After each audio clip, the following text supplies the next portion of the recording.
ይብላኝ ለገዳይ ነው ማልቀስ፣ ለገዳይ ነው ማዘን። ህሊናው እየጮኸበት እኮ ነው። ስልጣን ቢኖር ጊዜ ቢኖር አፈሙዝ ብትይዝ ሁሉን ማድረግ ብትችል እንዳይመስልህ አንድ ነገር ልንገርህ።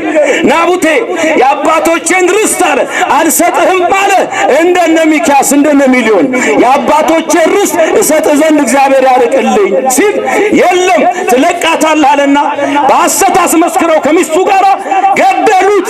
ጊዜው፣ ስልጣኑ፣ ፍርድ ቤቱ፣ ጋዜጠኛው የነሱ ነው። ምንም ማድረግ አይቻልም። ናቡቴ ሞተ። እግዚአብሔር ግን ዝም አላለም። የንጹሑን ደም በድብቅ በርስቱ ላይ እንዳፈሰስከው ያንተን ደም አፈሳለሁ፣ ከቤተ መንግሥት እጠርግሃለሁ፣ ሚስትህንም ውሻ ይበላታል፣ ያንተን ደም ውሻ ይልሰዋል አሉ። አረገው እግዚአብሔር። ጠራረገና አጠፋቸው። እግዚአብሔር ከተገፉት ጋር እንዳይመስላችሁ የዚህ ሁሉ የተዋህዶ ልጅ እንባ አይለቅም። እንባ በጨው የተቀመመ ነው። ይሄን እንባ ወደ ሰማይ እስራኤልን ከግብጽ መርቶ ያወጣቸው ጦር አፈሙዝ አይደለም፣ ከተከፋው ልብ የወጣ የራሔል እንባ ነው። ዛሬ ብዙ እንባ ፈሷል።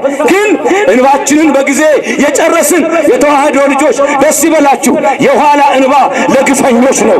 የኋላ እንባ ክፉ ለሚያደርጉ ነው።